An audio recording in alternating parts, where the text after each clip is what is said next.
Welcome to episode 2 of Kickoff Glitch podcast. Woo! Let's go. It's been a while, but finally we're gonna bring some videos for you guys. Today we are discussing top 10 best transfer predictions for this season, like best signings, and then the top 10 flops. But first of all, how do you think the season's been so far? I think it's been pretty interesting, actually. I reckon we're in for a good season across quite a few leagues. So I think Premier League, for example, there's obviously a bit of competition that you're starting to see. A few teams are already slipping up. How about you? What do you reckon? I think the Arsenal has done alright, but a nice win for Liverpool the other day. That's Solis by...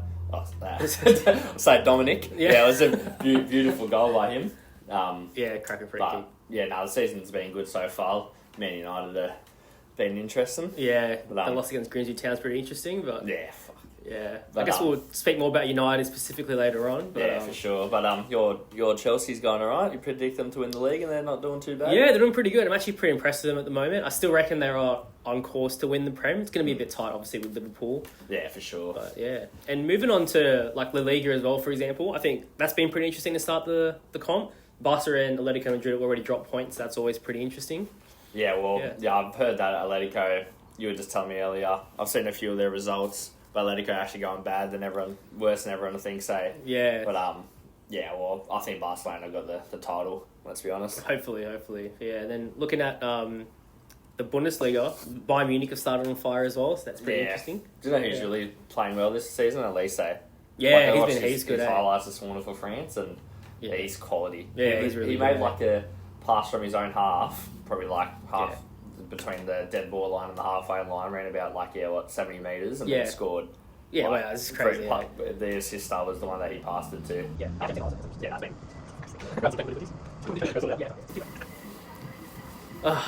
so for context, we tried filming this about an hour earlier, but Cook's neighbour was mowing the lawn, so that was good fun. And then right now, Cook's getting a delivery from a delivery man in a van. So yeah, we had a lot of difficulties today, but we're going to still pump this video out for you guys because we appreciate all of you. So thank you for still, tuning in. Hopefully it's all sweet. You'll probably hear some music in the background, but mate, we'll be back to action very, very soon.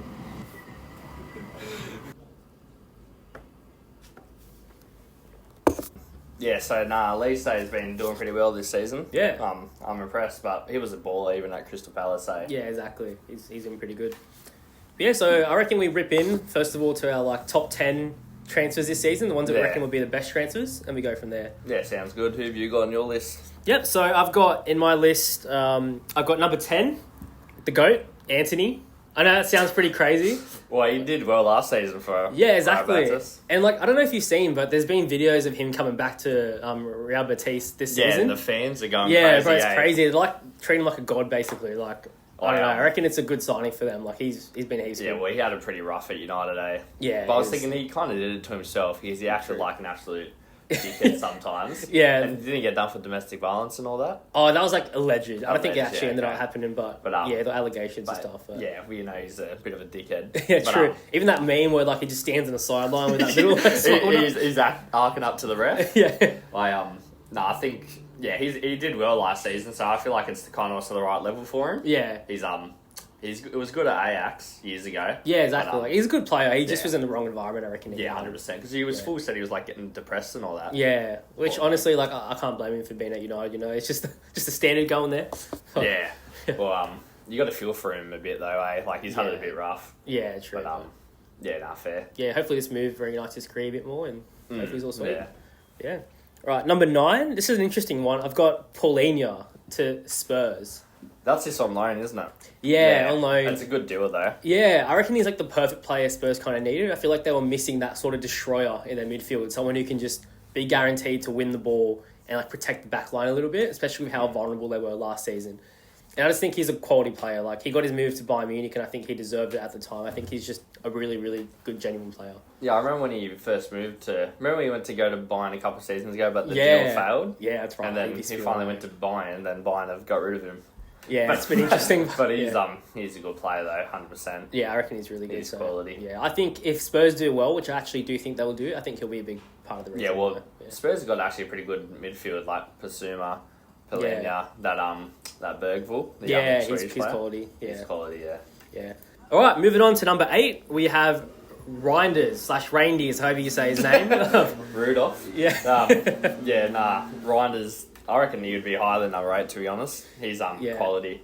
I think he'll definitely be probably Man City's one of their best players of this season for sure.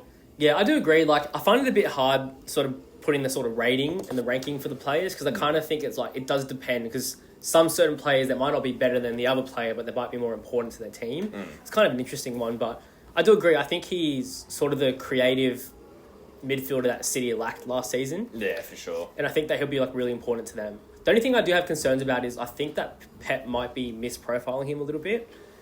At AC Milan, he was a lot more of like closer to a 10 than a 6. Like he played 8, but he was closer to a 10. Yeah, 100%. Yeah, and it seems like Pep at the moment is trying to kind of make him play a double pivot with Rodri, which I'm not really too sure if that's going to work out. I feel like he's good on the ball, but Rodri's a beast also, like physically. Yeah.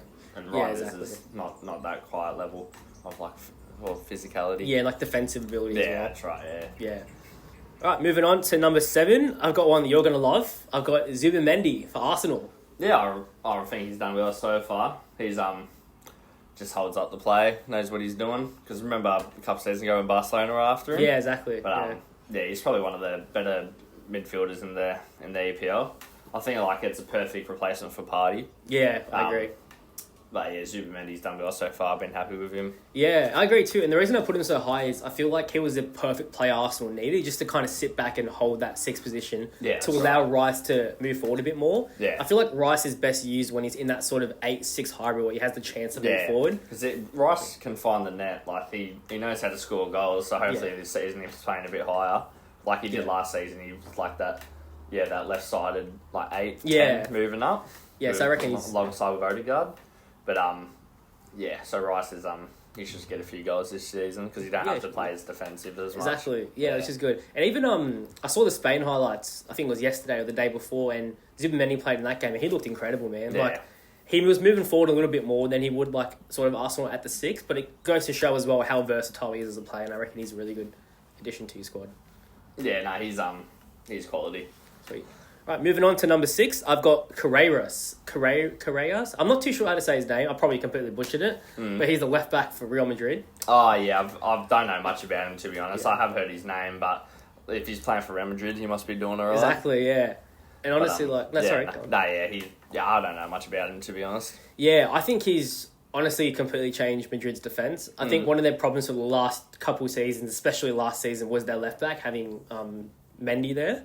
I think he was kind of always been the weak link for Madrid over the last couple of seasons. Is Mendy still there this season? Yeah, he's still there this season, but he's not getting any minutes if Carreras is still playing. On FIFA, though, he gets minutes, mate. Yeah, true. Yeah, he's a beast on FIFA, right? Always the beast on FIFA, right? Yeah. But yeah, seeing him this season already, the first 3 games, he's just been incredible for Madrid. His defensive ability is insane, and he can actually get forward and contribute to the attack too. I think they've almost found sort of that Marcelo replacement. Obviously not as skillful as Marcelo and not as good, but I think they finally found a player that fits that sort of profile that they were looking for.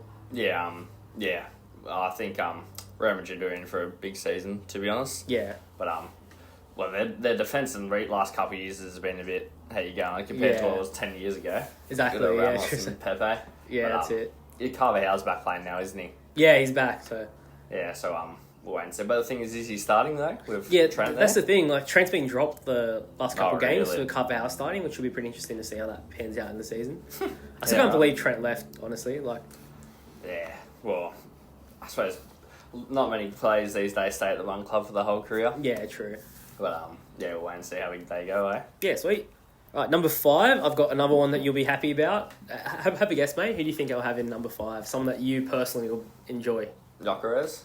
No. Eze? Eze, that's it. I've got Eze at number 5. I feel like, that's pretty good. Maybe if it was 4th or 3rd, I'd respect that. But I think 5th is it's fair enough. Yeah. But he's definitely going to change Arsenal this season. Now that Odegaard's out, we've been talking about where will he play? Will he be playing as a 10 or on the left flank? But I personally think he should be playing on the left wing and then put Ethan Nwaneri as a 10.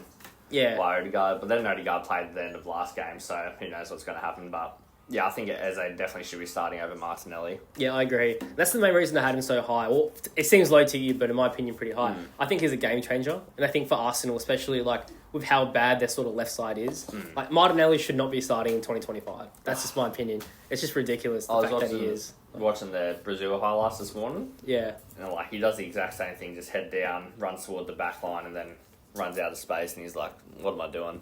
Yeah, like, it's crazy. He has no game plan A when he gets the ball. Yeah, literally. He's changed the last couple of seasons, to be honest. Remember a few seasons when he was heaps good. Title run in our first season we were pushing for the title. He was insane. Probably one of the best wingers in the world at the time. Yeah, I think his main problem that I've noticed is he still looks down when he's playing. Like if you watch other professional footballers, they get the ball and they're looking up, they're looking around them as they're dribbling, but he seems to be the one guy who still looks down at the ball when he's dribbling, which at that level you can't really cut it. You've got to be aware of your surroundings. I think that's his main problem. I'll never forget that you probably seen the video, AFTV were talking about when Mbappe was at PSG, were like, who would you take, Mbappe or Martinelli? Oh yeah, bro, it's just horrible. Majority said Martinelli. Yeah, it's just crazy. How times have changed there. Yeah, it's wild, eh? Yeah, moving on to number 4, I've got another interesting one. I've got Jack Grealish for Everton. Yeah, I think Grealish will definitely suit Everton because he will be like that main guy. I feel like sometimes he needs a bit of confidence boost. It seems he's one of those players that if he knows he's the main guy, because at like City he wasn't really the main guy. Yeah. But now he's like one of the big dogs at Everton. He's probably step up to the plate. Yeah, he's done well so far, so yeah, good on him. Yeah, he's got 4 assists in the first 3 games, which is actually pretty good, eh? Well. Yeah, I reckon it's finally nice for him too to be able to express sort of the player he is, because at City he was kind of forced to just be a bit more robotic and pass backwards sort of thing, whereas now he's actually allowed to go forward, be creative. So I think he'll flourish at Everton. Yeah, he's done well so far. So fair play to him. Yeah. Number 3, I've got someone who's going to help me push my agenda for Chelsea winning the league. I've got João Pedro at number 3. Yeah, he's insane. I've always rated João Pedro, but honestly, if you put him in first spot, I would understand why also. Yeah. I think João Pedro's quality. He can play multiple different positions. I feel like he's going to be their starting 9 this season. Yeah, even though Palmer's injured at the moment, he played 10 last week. Yeah. But thing is, they got Delap, but I'd choose Pedro over Delap, to be honest. Yeah, same. I agree. And I think he's like, that exact game changer Chelsea sort of needed to push for the title. I think his quality too. As you were saying, though, I couldn't believe he lasted so long at Brighton with how good he was. So I think he's put up like double digits the last 2 seasons for Brighton and missing out on a few games as well. Yeah, right. So I think this season could be the one he pushes that 20-goal bracket maybe. I honestly feel like. Well, he's playing for Brazil now constantly, so he's doing pretty good. Yeah, sweet. Moving on to number 2, I've got one that's a bit personal to my team at the moment. Well, let me guess. The thing about one player and one particular position I've hated for so long, and I finally feel like we've got something good. Garcia, the goalkeeper. Yeah. I've remember him hearing his stats over the years. He's quality goalkeeper, but you obviously know more than me about him. Yeah, he's just amazing, man. So number 2 is Joan Garcia or Joan Garcia, if you say it the sort of English way. Yeah, I think he's just incredible, man. It is so painful as a Barcelona fan having Ter Stegen in goals, or as I call him, Ter Statue, or some other names that I can't say on camera that will get me demonetized, unfortunately. But he's just I could literally just go on for 10 hours about how much I hate Ter Stegen and how bad he's been for the club. He's that's the thing. You obviously watch him much more than me, but Ter Stegen, he's been pretty average the last couple of seasons. But I just remember him as years ago, all those great saves he's made. See, that's the thing. It's whenever I talk to people about this, I have another mate in particular, you know who you are, used to always slander me for how much slander I would give to Stegen, because you say you got to be grateful. He's been in your club for 10 years. He's a club legend, won you the Champions League, blah blah blah. But people do not understand how many heartbreaks we've gone through as Barcelona fans over the last 10 seasons purely because of Ter Stegen. It's just, I do understand he has had a few good saves. At his core, he can be a good goalkeeper, but the problem is he doesn't make any effort to be a good goalkeeper, in my opinion. There's so many games he just rolls over his belly and he just gives up and he doesn't die. He doesn't get selected for Germany anymore, does he? No, he doesn't. Yeah. Does he even get the squad? Yeah, he gets in the squad, but he also was injured for a while, so that's sort of why. True. But it's just like, oh man, like Joan Garcia, he is incredible. I cannot believe the performance he put up in our last game. I don't know if you saw it, but Barcelona drew 1-1 against Rayo Vallecano. Yeah, I scored that penalty that game. Yeah, bro, Joan Garcia, that's probably one of the greatest goalkeeping performances I've seen from a Barcelona goalkeeper. Like, if it wasn't for him, we honestly would have lost like 5-4-1 or something like that. Like, it's genuinely incredible. He's confident, he comes out, he actually makes an attempt to save goals, which just didn't happen with Ter Stegen. One of the other things too I noticed, right, when Joan Garcia saves the ball, he has his eyes open. Like, you know, like someone takes a shot. Bro, you watch Ter Stegen, anytime he's making a save, he closes his eyes. And he's just like, he's just not ready for it. The ball. Yeah. But now like Garcia, he's good because he's playing for this. He gets in the Spain squad, doesn't he? Yeah, he hasn't been in at the moment, but generally he's up there. Yeah, and with Joan Garcia as well, like, I think he's the sort of piece Barcelona needed if we are going to go on and win the Champions League.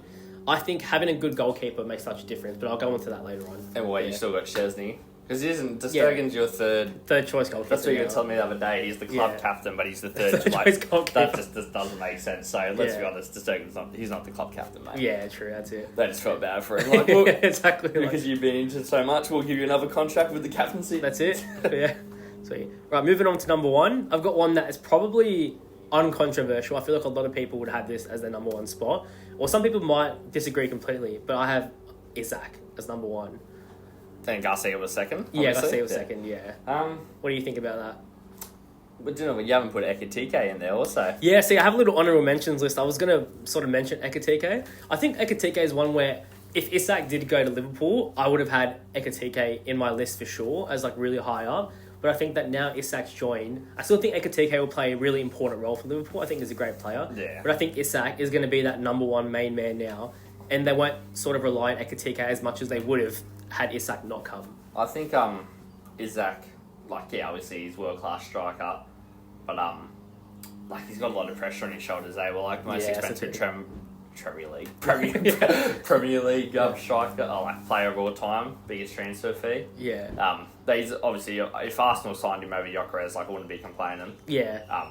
He's a gun player. He knows what he's doing. But I think if he gets the golden boot, Liverpool, it wouldn't surprise me. Yeah, exactly. Yeah, that's the thing too. I think he's arguably one of the best strikers in the world. I'd say he's definitely top 3, 4, 5 at the moment. Yeah, he's a gun. Yeah, and he scored over 20 goals the last 2 seasons, I believe, in Newcastle. And Newcastle, obviously a decent team, but coming to Liverpool, the amount of chances he'll get, I think he's going to hit the ground running and just be absolutely incredible this season. Yeah, he's he knows what he's doing. But what was one of the goals he scored last season against Liverpool when he turned Van Dijk inside out? That's it, yeah, that was incredible. Now they're teammates. Yeah. I love to see those moments where you made me look like an absolute fool this time last year. That's it. Now we're teammates. Yeah. But yeah, do you have anyone else that you'd say, obviously that's my top 10 list, but do you have anyone else you would put sort of up there in your list, your opinion? We didn't put Gyökeres in there? No, I didn't put Gyökeres in there. I think he would be a good signing. Frimpong, yeah, that's a good shout. Yeah. I feel like Frimpong's the perfect replacement for Trent. Even though obviously Frimpong's a bit more explosive on the pace and all that. Yeah. He's quality. Who else is there? Cherky for City. Yeah, I think he's a good shout too. I think one of the obvious ones that we missed out is Cunha. Yeah. Well, actually, I think he's been United's best player this season so far. Yeah, I agree. Yeah. It's actually interesting because I might have got him in another list, which might be very controversial. You're going to put him in the flops, have you? Put him in? We'll see. But interesting. Yeah, no, I do agree. And I also, other people I have in there as well. I've got Luis Diaz at Bayern Munich. Yeah. I feel like he's going to have a really good season. I feel like a lot of people think Diaz is rubbish. Bro, yeah, I get it. He's quality. Me too. He's honestly amazing. I wouldn't have been complaining if he ended up coming to Barcelona. Yeah, I just don't know why so many people don't rate him. I think he's a gun. He's probably one of the better. Well, now he's gone, but last season he was one of the better wingers, and I'd take him over Martinelli. 100%. Over Mbeumo. No. Well, I don't know about Mbeumo. Really? I reckon Diaz is. Yeah, he's a gun. I think Diaz is a better player than Mbeumo, but I feel like Mbeumo might be more effective sort of in the Premier League and get you the sort of goals that you need to win games. But I do agree, as an actual player, I would take Diaz. Yeah, okay, fair enough. Yeah. But I rate him highly, Diaz. Yeah, sweet. At number 2, I've got Liverpool signings. I kind of put in my Tottenham signings. I've got in my honourable mentions. I got Mohamed Kudus. Oh yeah, Yeah, and Xavi Simons as well. yeah. That's quite. He's a gun, Xavi Simons. Yeah. I feel like he'll definitely bring that spark to Spurs because like when Maddison gets injured, last season, like they just seem to have nothing really going for them. Exactly. Yeah. But now they got Kudus who can create and Xavi Simons. Yeah, so Xavi Simons he's a weapon. Yeah, he's good. Sweet. All right. Do you want to move on to my top 10 worst transfers, who I think will be predicted flops for the season? Yeah, let's do it. Sweet. So this is very, very controversial, some of these names in here. And I do sort of have reasons as to why I have some players in there. Just because I put them in this list doesn't necessarily mean that I think they're going to be a really bad player. I just have different reasons for why I put them in here. So number 10, I've got Mastan Tuono for Real Madrid. Oh, yeah. That, young Argentine player. Yeah, he's, we played for Argentina the other day, didn't he? Yeah. You reckon he's going to be a flop? See, that's the thing. I don't think he'll be a flop. I actually think he's generally a really good player, but the reason I have him in this sort of worst transfers list is I think he won't get the minutes he sort of deserves to be able to flourish as a young player. Yeah, I guess that's going to be tough for him. Yeah. Still got, what position is he? Like a right wing, sort of. So they got Endrick, Gula. How many young buddy attackers do they need? That's what I mean. And you look at last season, Gula and Endrick barely played any minutes. And if you look at any other teams in Europe, if you had players with those qualities, you'd be sort of blooding them into the team a bit more. I reckon that Gula's a tank. Yeah, I'd love him at Arsenal. Yeah. Who do you reckon's better, Endrick or Gula? I reckon Gula's better, yeah, to be honest. 100%, Yeah, I reckon. I think Endrick's a bit overrated, in my opinion. No, I feel like because he was so young. Yeah, true. There is a lot of time. Yeah. But he's was the Odegaard, mate. So young, signing for Real Madrid. Everyone thinks he's going to be a beast. That's but, it. Yeah, no, I reckon Gula's quality. Yeah. Yeah, the thing about Mastan Tuono, though, is he could end up getting a few more chances. It just depends on how Xabi Alonso sort of decides to play his team. But I think he's generally a good player. I'm just worried about his chances to play.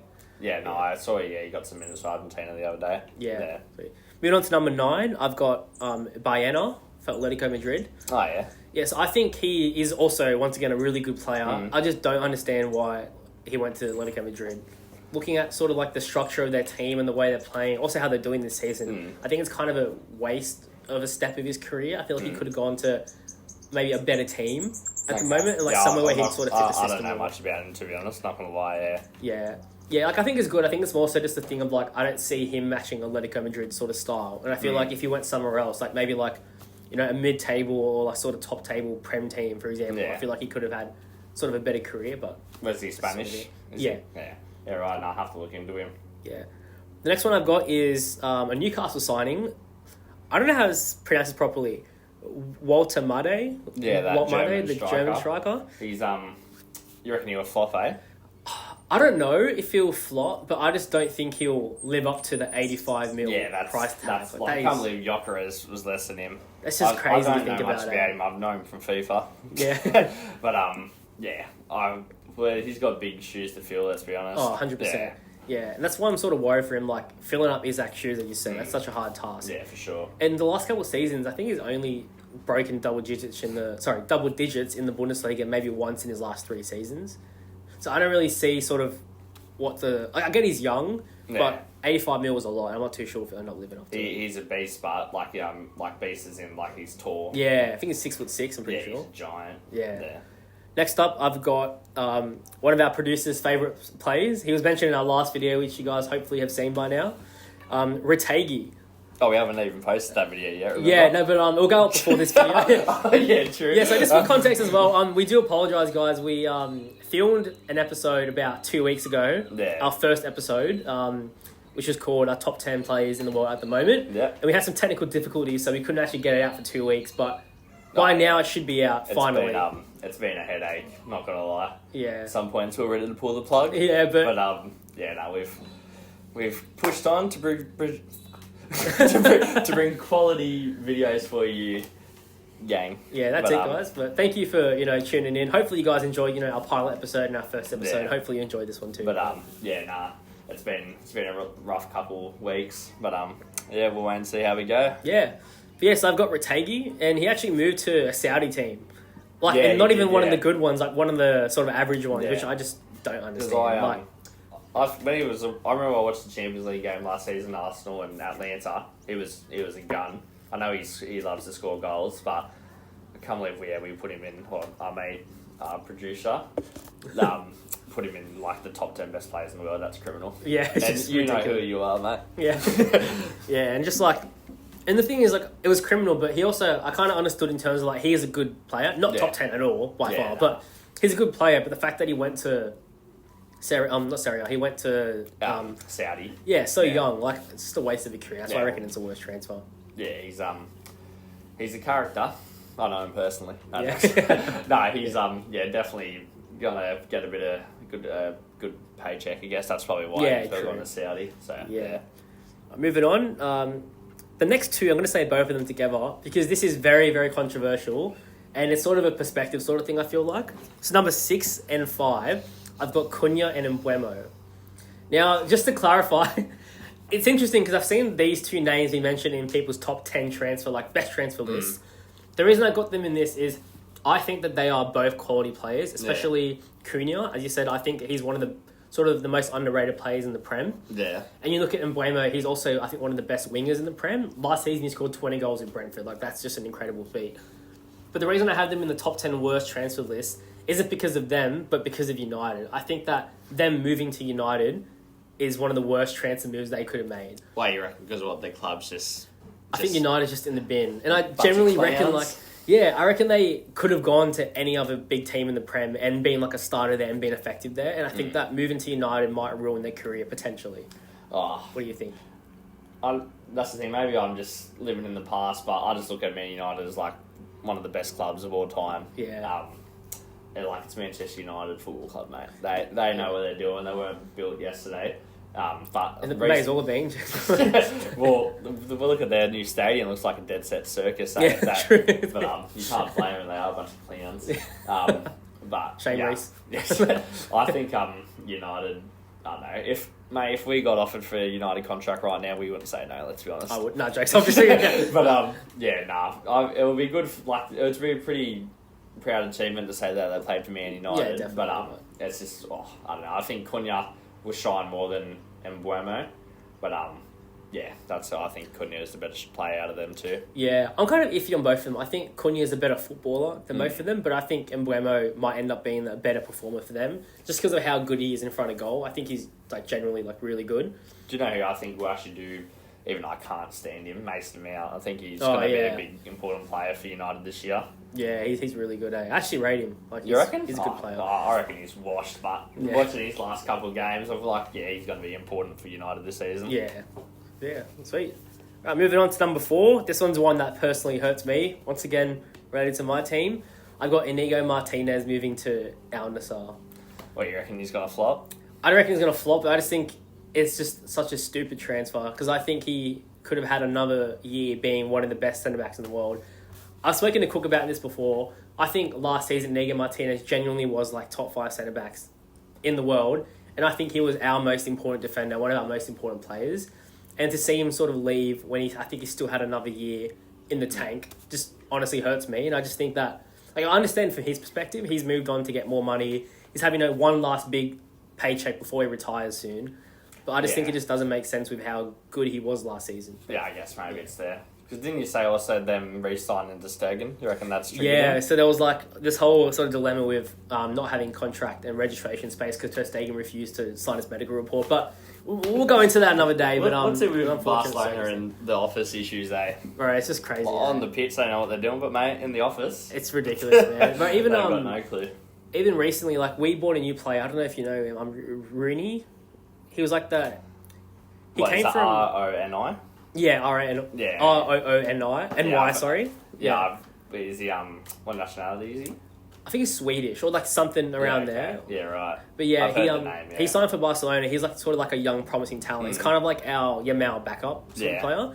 And even up until, I think it was a few days ago, he wasn't registered yet. So he hasn't been in any match day squads because Barcelona physically can't register him. And he ended up registering with our academy team. So why can't they register him? We just don't have enough registration space, not enough money. There's always issues. It's when just you think of that before you sign them, eh? That's the thing, and that's why Nico Williams didn't come to Barcelona because he knew that we'd have problems with trying to register him, so he just didn't turn up. But anyway, this poor bloke, he's I reckon he's a good prospect, and now he's forced to register with our academy team and play as an academy player sort of playing first team minutes. So his contract is a lot lower than it would have been if he actually got registered properly, which is a bit rough for him. But he's yeah, I don't know enough about him, but mate, you're the Arsenal pro. You're the Barcelona pro. Yeah, but moving on. Number 3, I've got another interesting one. I've got Donnarumma. Yeah, Man City. You reckon that's going to be a flop? I don't think it's going to be a flop necessarily. Or actually, I think it might be. The reason it's a great signing, eh? See, I'm a bit conflicted because I think he's a good goalkeeper, but I just think he's the complete opposite of what Pep wants in a goalkeeper. He's pretty different to Edison because I know Donnarumma doesn't like to play much with his feet. Exactly. He's more of a shot stopper. Yeah. But and Edison like playing passes, bloody 80-meter passes. So it is. It was an interesting signing. I was telling you when, I thought it was a bit bizarre that Pep to sign him, but like maybe Pep's decided to change his game style up again. Yeah, that's the thing. Him. Yeah, I guess if he does change his game style, I think it could be a great signing. But if he doesn't, I think it's a bit interesting because even look at that first game, James Trafford that he played, he made a mistake trying to pass the ball out and he sort of got slandered from City fans. Yeah. I feel like if Donnarumma's in those sort of positions, he's going to be making mistakes over and over again, and it might end up looking really bad for him, but... Well, with shot stopping, I reckon Donnarumma's one of the best in the world for sure. I do agree. So, yeah. I'm moving on to number 2. I've got an interesting one. I've got Garnacho to Chelsea. I've always rated Garnacho. I feel like he's a good player. He's like he just gets the hate, but the thing is, it's going to be tough for anyone to go to Chelsea these days with all the players they've got. Yeah. But yeah, if he gets. Do you think he's going to start for Chelsea? See, I'm not too sure. I think their plan at the moment is... I think they've got Garnacho and Bryce Giddens, that player from Dortmund who just came over. He's a beast. I think they're going to both rotate between the sort of left sides. I think either one of them will start and the other one will be the bench player. I'm not too sure. And that's sort of the one thing that does concern me, sort of being like a fake Chelsea supporter this season so he can win the Prem, so my prediction comes true. I'm kind of worried that if he is the starter, I'm not convinced that he's good enough to be in a title-winning team. That's just my opinion, personally. I feel like he's... I'll put him over Martinelli. Yeah, I mean, that's not really too hard, to be honest. I reckon he's a good player. I wouldn't say he's going to be a flop. If he shines at Chelsea and he's like one of their best players, like I understand why. Yeah, that's fair. Yeah. Moving on to number 1, in my opinion, worst transfer of the season. Most likely to be an absolute flop, and I do wholeheartedly agree with this. Is it an EPL player? It is an EPL player. What club is he at? Aston Villa. Jadon Sancho? Yep, Jadon Sancho. He's had it rough the last couple of seasons. But then there was a few times throughout last season when he was at Chelsea, he actually looked like he knew what he was doing again. Like he picked up a bit of form, but he's a has-been, to be honest. Yeah, honestly. I think he's generally washed. I just don't think he... Ever since the 2021 Euros, he Yeah, hasn't really gone anywhere. Exactly, yeah. I just think he's an example of a player who he's so in his head that he's a good player when he actually isn't, and that sort of stops him from actually improving to become a better player. He doesn't get anywhere near the England team anymore. Yeah, these exactly. days. So. Missed his penalty in the final. Yeah, that's it. And called it a day. Yeah. But I understand why Sancho has an average season. Yeah, you can't blame him. But Villa, to be fair, they seem a bit average themselves this season so far. Yeah, they actually do. So, yeah, that just started pretty bad, which I'm surprised about. I had them coming 5th in my season predictions. I might have to rethink that, honestly. Like, they haven't been too convincing. Well, you can't change your predictions now, mate. Yeah, true. That's unfortunate. But, yeah. But, maybe I should look at the predictions and see how close we are when we're a few more rounds in. Yeah, true. That can be a good idea. Accurate. Because I think I'll put Arsenal first and would be closer to the top. Liverpool would be first with 3 wins. Yeah. I think I'll put Liverpool second, yeah. Yeah, sweet. Yeah. Do you have any other players you want to put in as, sort of flops that you think might happen this season? Flops. No, well, I do want to mention, how many good players are playing in the Turkish league now. Oh, yeah, true. That's a good player. Edison's there, Gundogan, Duran. Yeah, he's quality. He's, there's so many good players now playing in Turkey. Yeah. But, I thought I'd just mention that, eh? Yeah, that's a good shout, yeah. It's interesting, too, because I wonder if any of them will end up coming back to sort of a big league. I can't believe Gundogan was with you guys a couple of seasons ago. Why did he leave Barca again? Oh, sort of it's a bit, unsure, but essentially there was, after this game, the PSG game when Araujo made a mistake. I don't know if you remember that one. Yeah, I remember he got a red card, yeah. Yeah, and then Gundogan, in the post-match press conference, he sort of like blamed Araujo. He was saying like, oh, like Araujo needs to take responsibility for it. He sort of like just like singled him out a little bit. And a lot of people think that was sort of the reason why he got kicked out. Apparently he lost sort of the dressing room and people got a bit like mad at him. Was he the captain? He wasn't the captain, but he was sort of seen as like a leadership figure. Yeah, okay. So apparently he left because of that sort of whole reason after that. Apparently he lost the dressing room and everyone sort of like wasn't really a fan of him anymore because of the way he singled out Araujo, who is one of the captains for the team. Yeah, right. So apparently that's the reason why, but no one really knows necessarily why exactly. But yeah. But yeah, I feel like Gundogan's still a quality player there. Yeah, for sure. For sure. Yeah, even Osimhen, he's in Turkey, is he? Yeah, he's at Galatasaray still, I believe. Yeah, or did he move to Fenerbahce actually? Did he?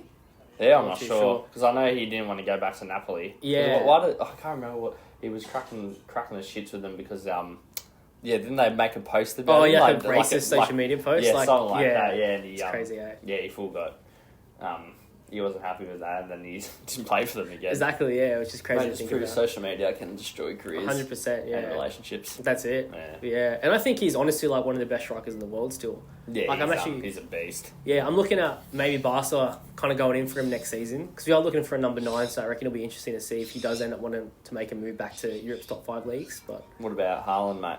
Because Haaland won't be at City forever, I reckon. see, that's the thing. Like, I always was convinced that Haaland's next move was always going to be Barcelona, and he was going to be our next big striker. Because Barca, over the years, we've had a lot of like great strikers since like the early 2000s, even the 90s. We've had Romario, Rivaldo, R9 as well was there for a brief period. Yeah. Eto'o, Suarez, Lewandowski now. Like, I'm not missing a few names as well, but always had big players. Yeah. And I always felt like Haaland was the next in line to be that one. Well, he's probably, would be. Beside, I think Haaland and then Isaac Bay obviously to sign for Liverpool. Yeah. But Haaland because he's somewhat still young. Yeah. It'll be interesting to see where he goes. Yeah. The only thing is he signed that 10-year contract with City. Haaland did. Last year. Yeah, I don't know if he saw Yeah, right. I don't remember that. Yeah, he signed a 10-year contract till like 2034 or something. Or that's also probably maybe Man City were like, well, we're gonna lock him in, so then the club has to buy him. Yeah, exactly. Like, people were still gonna pay $100 million for him. Exactly. Yeah, so it'll be interesting to see. Maybe Man City looking after himself financially. Yeah. But yeah, sweet. Yeah, no, that was a good discussion. Yeah, sounds good. All right, guys, thanks for watching. For listening to our top 10 best and top 10 worst transfers of this season. Yeah, cheers for tuning in. There'll be we've got some more videos coming out soon. As we were saying before, we've had some technical difficulties over the last couple of weeks, but yeah, have to wait and see how we go. Hopefully we don't have any more issues, but fingers crossed. Yeah, hopefully we're all good, and thanks for tuning in the international break. It's a bit of a boring period for football at the moment, but we'll try our best to get you guys some content to try to make up for the sort of gap. The Socceroos did get a 1-0 win the other day. So, true. Yeah, we're happy about that. Good to see some of the young kids getting a run here in Kunda and so on. But it was good to see the Socceroos got a win. Yeah, sweet. I reckon we'll have a chat in one of the next videos about Socceroos. I've got a few things to say about the squad, but I guess we'll wait to see how the next game against New Zealand goes. But be interesting. So cheers for watching, guys. Cool. Thank you. Take care. Bye.